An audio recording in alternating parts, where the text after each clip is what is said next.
کی غلط فہمی ہے. دراصل بات یہ ہے کہ بچہ جاتا ہے لیکن ان کو مدرسے میں بہت سی باتیں سکھائی جاتی ہیں، جیسے قرآن کیسے صحیح پڑھا جاتا ہے، عقیدہ کے اعتبار سے جیسے اللہ ایک ہے، اس کا کوئی شریک نہیں، وہ ہر چیز پر قادر ہے، اس کی کشا صرف وہی ہے اور کوئی نہیں، اور ہمارے نبی صلی اللہ علیہ وسلم اللہ کے رسول ہے. آپ کی ماننے میں دنیا اور آخرت کی کامیابی ہے، اور آپ کے طریقے سے ہٹ کر جو طریقے ہیں ان میں صرف ناکامیابی ہی ناکامیابی ہے. اور دعا یاد کرائی جاتی ہے ہر وقت ہر موقع کی جو آپ صلی اللہ علیہ وسلم نے بتائی ہے، اور اخلاق اور آداب سکھائے جاتے ہیں، جیسے ماں باپ کے ساتھ کیسے رہنا، چھوٹوں کے ساتھ بڑوں کے ساتھ کیسے رہنا، کھانے کے آداب، سونے کے آداب. جسان بھائی یہ تو میں جلدی میں سنا رہا ہوں، ورنہ ہلکے 3 گھنٹوں میں استاد بچے کو وہ علم دین سکھاتے ہیں جس کی وجہ سے بچہ بڑا ہو کر بھی سب یاد رکھتا ہے، پھر چاہے کیسی مصیبت ہی کیوں نہ آ جائے اپنے دین کو آگے رکھتا ہے. کوئی کتنا ہی سمجھائے اپنے دین سے نہیں سلتا، دھرم پریورتن نہیں کرتا. یہ چھوٹے چھوٹے مدرسے جو دیکھنے میں کوئی حیثیت نہیں رکھتے لیکن دین کے اعتبار سے یہ دین کی بختر بند گاڑیاں ہیں.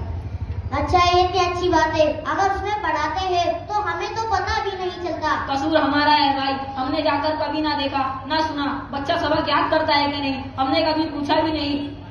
ہمیں تو صرف اسکول کی پڑھی ہے، بچہ کون سے اسکول میں پڑھے، کون سے ٹیوشن میں پڑھے، اس نے ہوم ورک کیا کہ نہیں. یہ بات یاد رکھو، ہم اسکول کا منع بھی نہیں کرتے لیکن جتنا اسکول کا خیال ہے کم سے کم آدھا تو مدرسے کا خیال ہے. یہ بات تو صحیح ہے. اس میں بیچارے کچھ مولانا لوگوں کو اللہ نے تمہارے بچوں کو پڑھانے کے لیے بھیجا ہے جو ہماری نظر میں کوئی حیثیت نہیں رکھتے، لیکن آپ خود سوچو کہ آپ کے بچے کو اتنا دین تو ضرور سکھا دیتے ہیں کہ بچہ وہاں سے پڑھنے کے بعد اپنے مرحوموں کو یاد کرتا ہے. اور اگر آپ کی اولاد پڑھی ہوئی ہوگی تو آپ کے مرنے کے بعد آپ پر فاتحہ ضرور کرے گی، قرآن پڑھ کر بخشے گی، اور اگر نہیں پڑھی ہوئی ہوگی تو اپنی خود سوچو کیا حال ہوگا. اس لیے ان کے پڑھانے والوں کے پاس جا کر ان سے دعا سلام کرے، اپنے بچوں کا حال پوچھے، کتنا سبق ہوا، بچہ یاد کرتا ہے کہ نہیں، کتنا سناتا ہے وغیرہ. اچھا ہے بچوں کو کیسا پڑھاتے ہیں؟ باقی قرآن تو میں بھی پڑھتا ہوں، مدرسے میں جانا اور استاد کے سامنے بیٹھنا ضروری ہے. یہ بچوں کو صحیح قرآن پڑھنے کی جتنی ضروری چیزیں ہیں وہ سب سکھاتے ہیں، جیسے نورانی قاعدہ، پارے عین وغیرہ. اچھا ذیشان بھائی آپ قرآن پڑھتے ہو؟ جی ہاں. مجھے سورت پڑھ کر سنائیں. اعوذ باللہ من الشیطان الرجیم، بسم اللہ الرحمن الرحیم، قل هو اللہ احد اللہ الصمد لم یلد ولم یولد ولم یکن له کفوا احد. اللہ اکبر. ذیشان بھائی آپ کو قرآن صحیح کرنے کی بہت ضرورت ہے، دیکھو میرا چھوٹا بھائی پڑھ کر سنائے گا. اعوذ باللہ من الشیطان الرجیم، بسم اللہ الرحمن الرحیم، قل اعوذ برب الناس ملک الناس الہ الناس من شر الوسواس الخناس الذی یوسوس فی صدور الناس من الجنۃ والناس. ماشاء اللہ آپ تو عرب کے قاری کی طرح پڑھتے ہو. آپ نے قرآن بہت اچھا سنایا. اگر آپ کی اجازت ہو تو میں آپ سے سوال پوچھ سکتا ہوں؟ جی ہاں پوچھیے.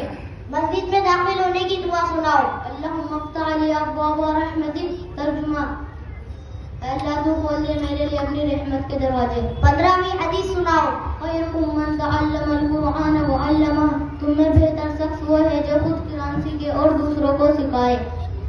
ہمارے نبی صلی اللہ علیہ وسلم نے کتنی عمر پائی؟ ہمارے نبی صلی اللہ علیہ وسلم نے 63 سال کی عمر پائی. ماشاء اللہ آپ نے دعائیں بھی بہت اچھی سنائی. یہ اتنا اچھا پڑھتے کیسے ہیں؟ ان کو پڑھنا ہی پڑے گا کیونکہ ان کے استاد ان کو ایسی ہی محنت کراتے ہیں، اور یہ محنت تب رنگ لائے گی جب استاد اور ماں باپ کی محنت ایک ہوگی. یہ لوگ آپ سے کچھ نہیں مانگتے، ان کو صرف اپنے بچوں کے بارے میں ساتھ دے. ساتھ کا مطلب بچے کو وقت پر مدرسہ پہنچے، یہ حاصل نہ کرائے، سبق یاد کرانے میں بچے کی مدد کرے. یہ سب کریں گے تو انشاءاللہ اللہ بھی خوش ہوگا اور ہمارے گناہوں کو بخش دے گا. تو ذیشان بھائی آپ نیت کرتے ہیں بھائی کی مدرسے میں داخلہ کرانے کی؟